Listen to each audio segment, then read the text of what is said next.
What do you do when you have to teach a super boring concept or skill? You make it interesting, of course.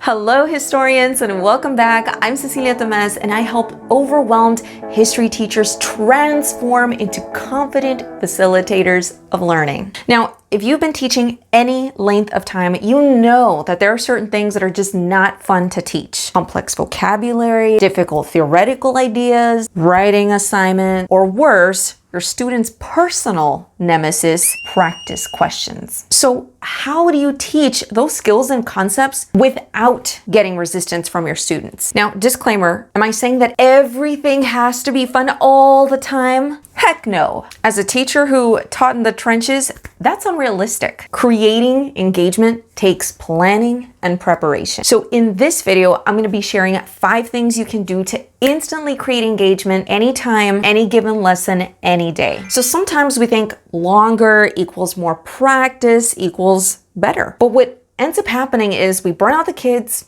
we burn out ourselves, and create even more resistance next time that we actually need to hit those skills. So what does this mean for us? We know our students need constant routine and repetitive practice. But my karate teacher used to say there are 1,000 different ways to disguise the same exercise. So instead of spending half your class period doing practice questions, you need to ask yourself, how can I sprinkle some intentional practice throughout the week? Can you change the way the skill practice is presented? Like, for example, one day make it a game, the other day make it a short answer question, the next day make it a group activity. Make the exercises short and shapeshifters, okay? Like flubber. Same substance, different presentation, same skill. Now, if your students are especially apathetic, you need to ease them into it, regardless. So shorter practices, but more frequently. Now, if you're totally breaking your head open, just trying to figure out how you can plan for a certain content piece or skill practice, and it's just eating way too much of your time, then plan with me. Down in the description, you can book a date on my calendar, and I can sit down and help you plan it out.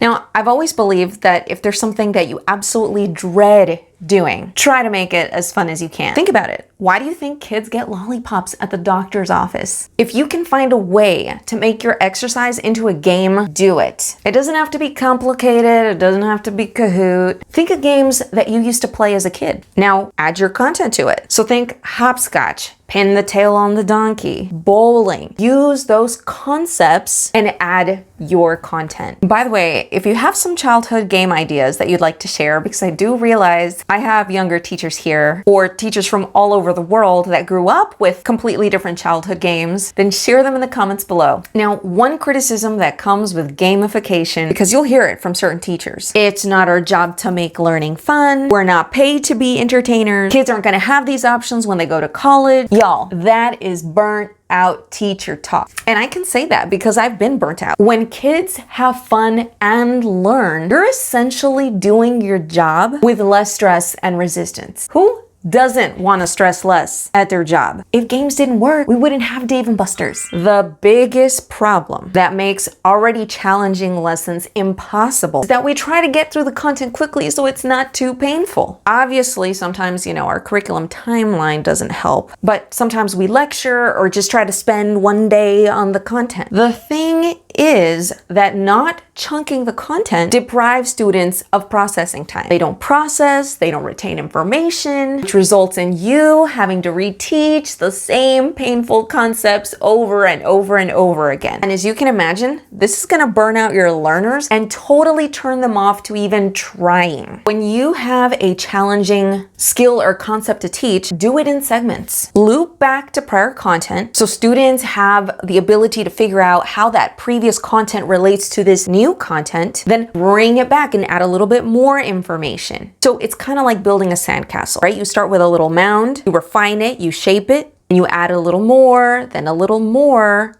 until you have a huge castle with a rock solid foundation. One of the reasons why our students resist these boring lessons is because they don't see any immediate or long-term relevant for this skill or this content in their life. In order for students to want to try, to be invested in their learning, they need to have ownership over whatever it is that they're learning. So ask yourself, can I make this a project? Can I have students teach the class or each other? Maybe with a little facilitation and modeling on my part. Can I involve my students in leading the skill practice? So quick example, in my class, we regularly did practice questions for bell work. And after modeling a few times how to break down the question, because I made the process accessible to my students, I would have volunteers go up and actually coach the class for a chance to win points or a prize. And they didn't even have to know the answer. They just had to know the process, and they were able to call on classmates that expressed confidence in answering the question and explaining. By making this exercise an opportunity for my students to feel confident, either as leaders or as responders, it immediately turned them on to participate. Remember that ownership creates empowerment, and that's basically a feeling of safety in failing and trying again. And the more empowered your students feel, the more insight you'll have about their strengths and how to adjust instruction to help their areas of growth. So there's a scene that I love from the movie Uptown Girls. Fundamentals are the foundation of fun. You've heard me say this before, but it's worth repeating. In order to design a lesson that's both intentional and engaging, you need to ask yourself, how well do you know your student? If you don't know your student's strengths, their apprehensions, their blocks, how in the world are you gonna know what to leverage to influence their participation? You don't. Do your students know, like, and trust you? Listen, we have caller ID for a reason. We don't like picking up the phone if we don't know who it is or what they want from us. If your students only see you as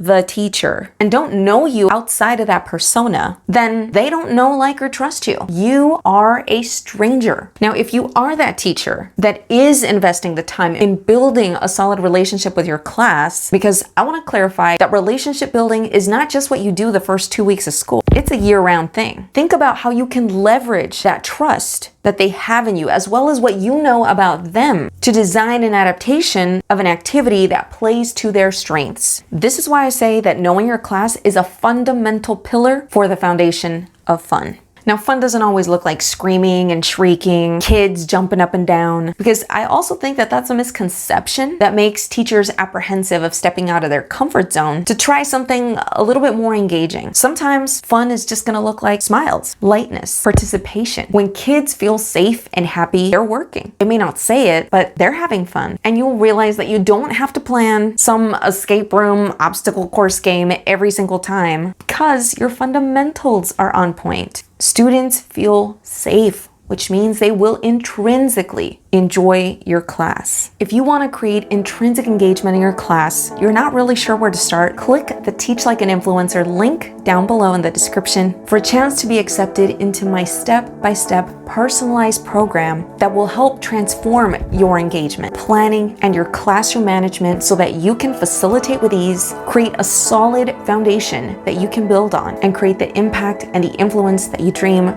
for your students and your teaching practice. I want your success. I'm rooting for you. Until next time, class dismissed.